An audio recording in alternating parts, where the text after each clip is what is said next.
This is Captain Solo. We have taken over government. We will blow Chiluba out of State House.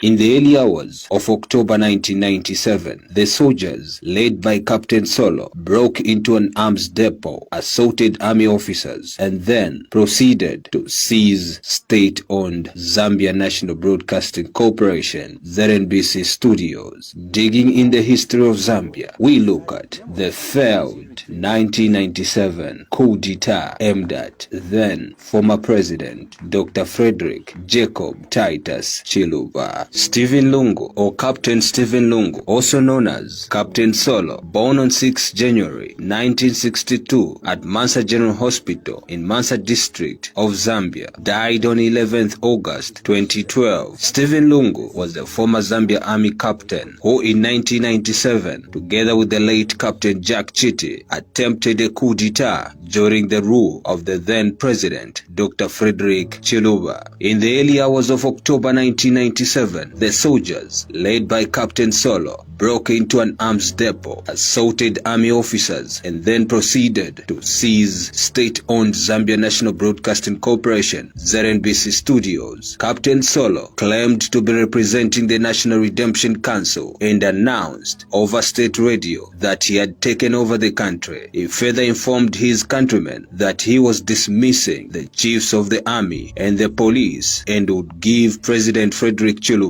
until 9 a.m. to surrender or be killed. Captain Solo, together with 54 others, were arrested by the special government forces barely after 3 hours of taking over, and an official announcement was broadcast to announce that the coup had been quelled. In 2003, under the leadership of the late President Levi Patrick Manawas, the long-awaited trial was over, and 44 out of the 54 soldiers were found guilty of treason by the High Court. They were sentenced to death by hanging, but they immediately appealed to the Supreme Court. In their appeal against the ruling, the soldiers argued that they were caught up in the coup unintentionally. During the trial, Captain Solo confessed to being the mastermind of the coup plot and begged for forgiveness. He was, however, adamant that he was right to try to overthrow Chiluba and his government because it was riddled with corruption. Other people were also arrested and tried in connection with the failed coup, which included high-profile figures such as the first Republican president, Dr. Kenneth David Kaunda.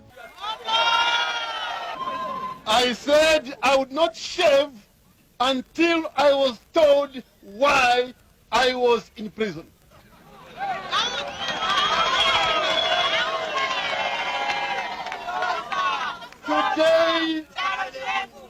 Today, God is great indeed.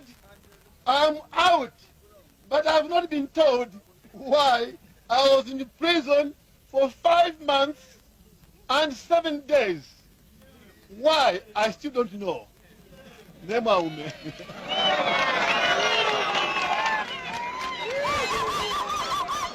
Those ambassadors know that the promises, the MMD, Movement for Mandrax Dealers,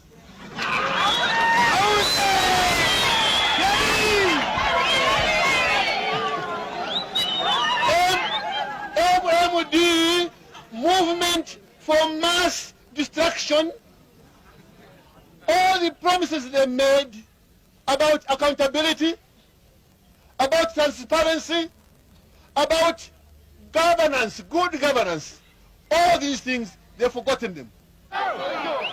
Princess Nakatindiwin and opposition leader Dina Mulyamungomba. Captain Solo received a presidential pardon after serving 13 years imprisonment by the then third Republican president Rupia Banda on 28 December 2010. Then President Levi Manawas had also exercised mercy on him by commuting his death sentence to a 20-year jail term. Solo said although he had walked back to freedom, he was economically bound and depended on a certain pastor for shelter, food, and clothing. During his stay on earth, he made peace with Frederick Chiluba, asking for forgiveness, and willingly Chiluba forgave the repentant captain.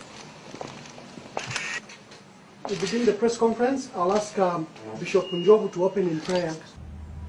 It is my prayer and request that those, especially the recruits who have still got time to serve in the army, they can be restored as they still got the energy.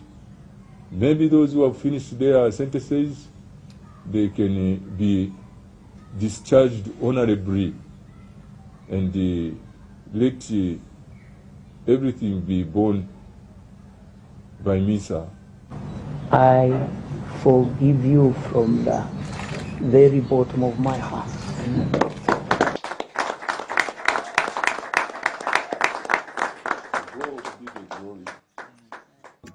Stephen Lungu died on 11 August 2012, aged 50, at the Kanyama Clinic in Lusaka after a long battle with TB, which had deteriorated his health since his release from prison. I did. I'm saying I was one of the mastermind together with my late friend Captain Chiti. I said I regretted. He was survived by 3 children. Others still remember him as a hero, while others say he was a coward. This is the history of Zambia, courtesy of Ngambela TV, brought to you by Maboshe Nyambe and Cyrus Maboshe.